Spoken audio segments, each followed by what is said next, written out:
Most of the luxuries and many of the so-called comforts of life are not only not indispensable, but positive hindrances to the elevation of mankind. With respect to luxuries and comforts, the wisest have ever lived a more simple and meager life than the poor.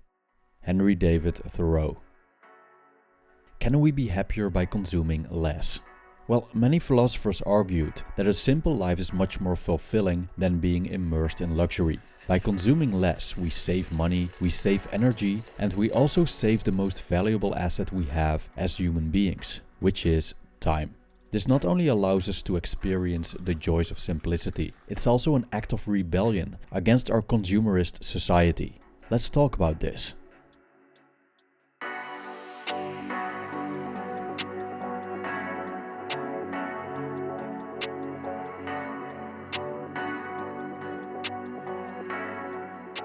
We buy stuff that we actually don't need, depriving ourselves of hard-earned resources, even going into debt, only to further enrich an already wealthy minority. It seems that many people aren't aware of the societal brainwashing that's going on, planting a perpetual sense of lack in our minds.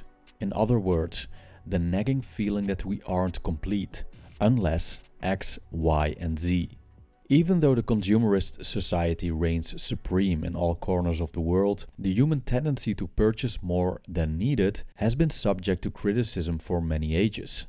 Henry David Thoreau was an American philosopher who, at one point, began to pursue a simple and self-sufficient life by retreating into the woods near Walden Pond.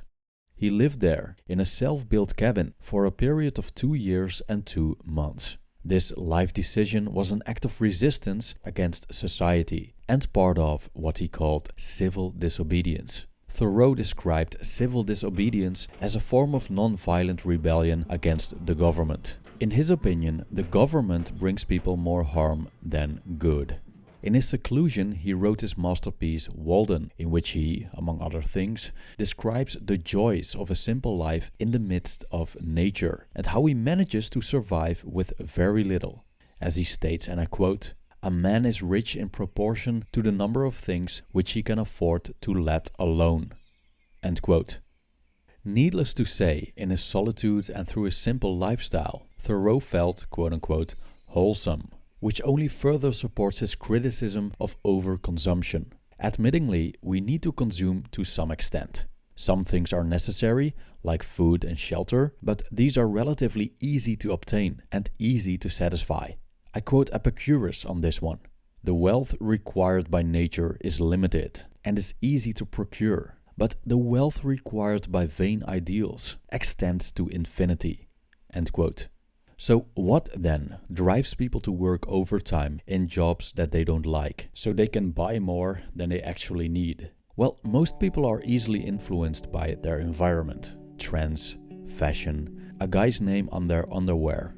Even though we don't need those things, companies repeatedly succeed to convince us otherwise. We can feel utterly content in one moment, but experience a sense of lack in the next, because of the many voices that tell us that we need this and that, just to conform to the rest of the herd. Or even worse, just so that people won't look down on us and ignore us.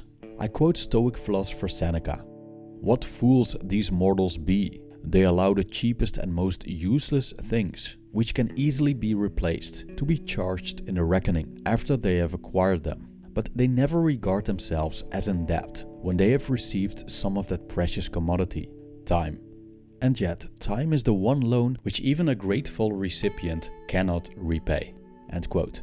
Time is our most valuable asset, and it's running out as we speak. We can exchange time for money, but we cannot exchange money for time. Yet we waste our lives in the pursuit of keeping up with the Joneses. Or as Fight Club's main character Tyler Durden states, "Working jobs we hate so we can buy shit we don't need."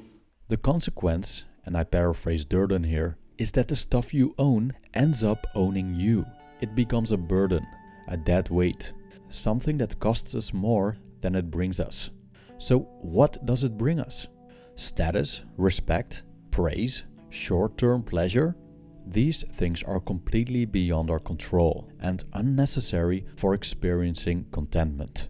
Now, the voices that tell us to consume aren't really the problem. These are external forces that are not up to us. The problem lies in us allowing ourselves to be manipulated. The root of this weakness lies in fear.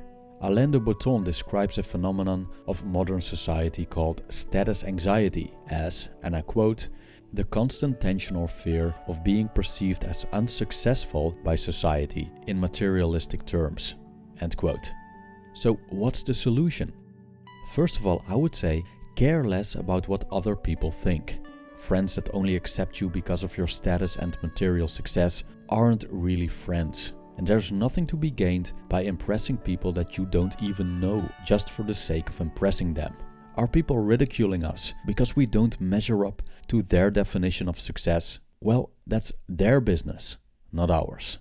Once we accept that our wholeness does not depend on material success, we can truly enjoy the richness of a simple life.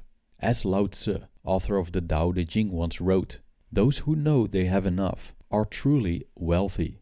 End quote. A simple life doesn't mean that we should ascetically renounce everything material. Besides the basic necessities, there is value in things that serve us in the practical sense.